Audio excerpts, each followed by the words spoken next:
Welcome to Nurse Pro.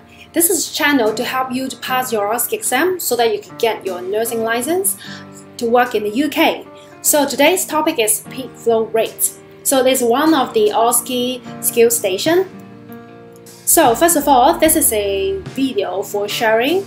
It is recommended that you use your own words and arrange your own sequence so that you would make yourself to remember all these points more easily. And also, please check the latest marking scheme because the NMC will update the marking scheme every few months. So there may be new points added to the marking scheme. So ensure that you get those new points, alright? So first of all, please read this video. It tells all the main steps, the general steps for all stations. It is about the OSCE Framework. So for the OSCE Framework, if you remember it well, then you will be able to carry out the procedure smoothly, effectively, and to show professionalism, to confidence to your examiner. So I will go through these general steps more quickly because today's the main purpose is the peak flow rate. So for the general steps, the first step is before you approach the patients, you need to do 3 points. One is you need to ensure the environment is safe and clean. There is no obstacle on the floor, it's clutter-free. Number 2, you need to maintain privacy and patient's dignity. You need to close the door or close the curtain, alright? And number 3, you need to do the hand hygiene. You need to do the 7 steps hand hygiene if it's the first time that you need to show the examiner. And then the big point number 2 is approach patients. So first of all, you need to greet patients, say hi, and then you need to introduce yourself, and also you need to ask the patients how would you like to be called. And then you need to state the aim in a very short sentence, give a initial idea to the patients that why I'm coming today. And then number 3, you need to check the identity. If you are in the hospital, please ask, could you tell me your full name please, and your dates of birth. I would like to check your wristbands against the medical record. Is that alright? Yes, proceed. And then if you're in the community, remember to check the full name, dates of birth, and what's your full address, okay? And then, number 3, you need to state the aim. First of all, you need to check if the bracelet is correct. Is it in white in color or red in color? Okay, you also like to restate the aim of coming, so give more details about the purpose today, and also you need to gain consent.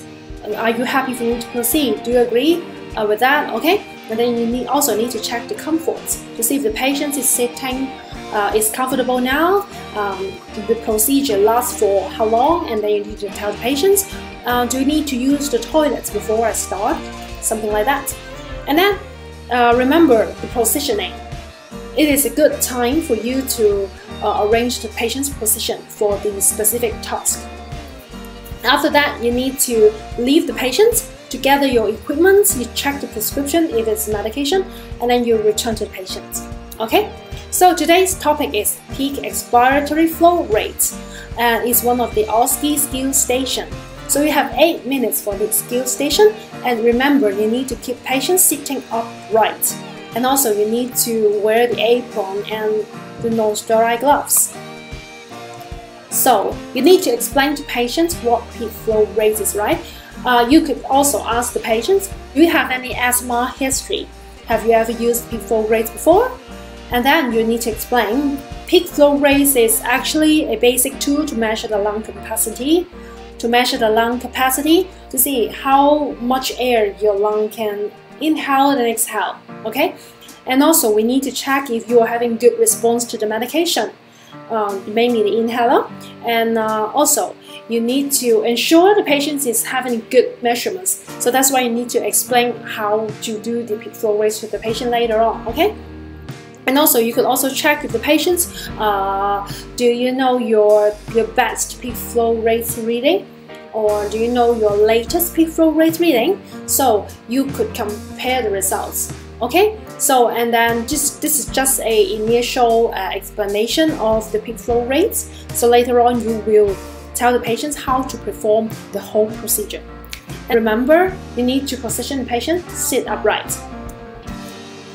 So then you leave the patient, you gather the equipment.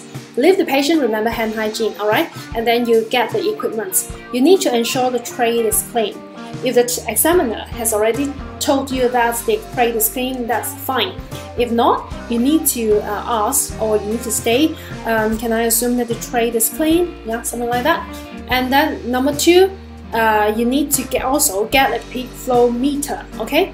And also you need to get a disposable single-use mouthpiece.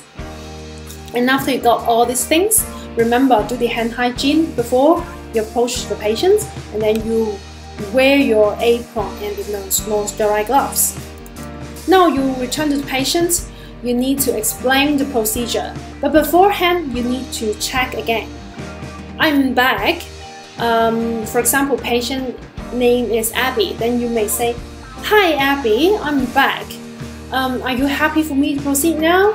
Okay, so you gain a further consent. Okay, then if yes, then you need to explain the whole procedure. So you need to read aloud all these steps to tell the patient, and also tell the examiner you know all these steps. Okay, so number 1, you need to tell the patient, step number 1, to insert the disposable mouthpiece into the meter, and then you need to hold it horizontally. Please ensure that you do not touch the slider, do not obstruct the end, and then every time you do it, you need to ensure the pointer is at 0. And then you have prepared the equipment. Now you need to prepare the patient's point number 5. So you do a full inhalation through the mouth, and then you keep your lips tightly around the mouthpiece. And then number 7, you blow out through the meter using a short, sharp huff, as forcefully, as fast, as hard as you can. And then I will mark the reading for you, and this is your first reading. And then I will make the pointer back to 0. And then number 10, I will allow you to have some rest. And then we need to repeat the whole procedure twice, because we need to get 3 readings, and then we need to pick up the highest reading, and that's the highest score of the patients. So remember, for the results, you need to obtain 3 readings. If those 3 readings are less than 20 liters per minute difference, that will be fine. You just need to pick up the highest one. But if the 3 readings, the difference is larger than 40 liters per minute, then you need to do 5 times. You need to obtain 5 readings and then get the highest one. So you have explained everything. You need to check the understanding. You need to check if the patient's following. Is he understand what you're telling? Okay. If yes, you need to repeat the whole script again, but this time the patients really do the peak flow rates. Then you need to do it 3 times to get 3 readings. So after you obtain the 3 readings, remember, quickly do the documentation.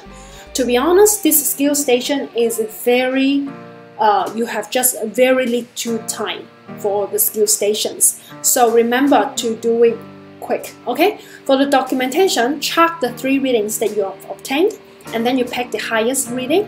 And then remember to sign. If there are space that asks you to write down the date and time, please do so.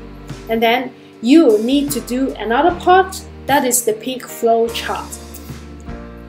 So, for example, let me explain the peak flow track later. We go to the peak flow reading first. For example, you got a chart like this. You need to record down your first result, second result, and the third result. For the 4th and 5th, depends on the difference from the 3 results. If it's larger than 40, then you need to do number 4 and number 5. Okay, and then you can know. Then after that, you will know the best peak flow results of the patients. Write it down, and then you sign nurse signature. So what is the predicted peak flow reading? It depends on the peak flow chart. You need to know the age and height of the patient. Actually, it may be written down on the question paper, but at the same time, you can also ask the patients, could you remind me your age and your height, please? Something like that. And at the same time, actually, you are checking the question paper, okay? And then we need to get the predicted peak flow. So for example, like this chart, you'll be given this chart, and then for example, the patient is a woman and is 50 years old, and the height is 160. Then you can see there is a pink line there, right? You see the age here? Yes, you go to 50. and then you match with the purple lines, then the patient should have a predicted peak flow reading of 410. Okay, is it 410? Okay, so this is the number one, example number one. So example number two, if the patient is a 25 years old man and then he is 190, then you check the age 20, go up, and then you match with the red line 119 cm, and then the peak flow rate, the predicted peak flow rate should be something like 595, something like that. Yeah, approximately 595. Alright, so then you need to compare the expected peak flow rate with the patient's reading. Okay, so after you get the reading, you need to record in the documentation, and also you need to explain the finding to the patient. There are two situations. One is patient is having a reading below the expected value, and the other one is patients can achieve the expected value. For both of them, reassure the patients. So the patient is really normal for patients to have a reading that's below the expected value, because the patient's got something happened, and that patient may be having shortness of breath, and that's why the patient is in the hospital now, right? So, so do not worry, we will monitor your condition, and doctor will see your medication and adjust accordingly, so you don't have to worry, something like that. And because actually the doctor need to check the response, if the patient is having good response to the inhaler, okay? And then next, you're going to end, okay? You're going to leave the patient, ensure that you give a call bell to the patient. Here's I leave you a call bell, please press the call bell if you need any help. So if you're in a community like a respiratory center, clinic example, so you can ask the patients, please go to the GP if you have any discomfort, or the emergency department if you are having an emergency, okay? Then you need to do the disposal of weights. You are wearing the gloves and apron, right? And also the single-use mouthpiece, you need to dispose all of them to the clinical waste bin. And also, you need to do the hand hygiene after this disposal. And also, you need to clean the equipment. And I will clean the peak flow meter and also the tray with alcohol wipes and make it ready for next use, something like that.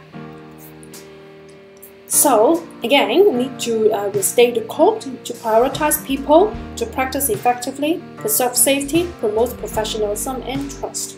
So actually, during your steps, the procedures, you are showing your professionalism, your confidence to the patient and the examiner. So this is the end of the sharing of the peak flow rate skill station. So remember the whole procedure, and you need to tell the whole procedure to the patients, ensure the patients understand what you're telling, and also you need to ensure the patient is sitting upright, and you need to know the difference. If it's less than 20 liters per minute, then 3 readings would be fine. If the difference is larger than 40 liters per minute, get 5 readings, okay? And after that, remember to document, pick the highest score, and compare with the predicted value. That is, you need to plot the graph. It's not counted, but you need to do it because you need to get the reading, right? So you need to check the patient's age and height, get the predicted value, and then compare with the patient's current readings, and then give corresponding educations. Okay, so I hope this video is useful. If you find this useful, please press like and subscribe to the channel, and I will see you in the next video. See you, bye.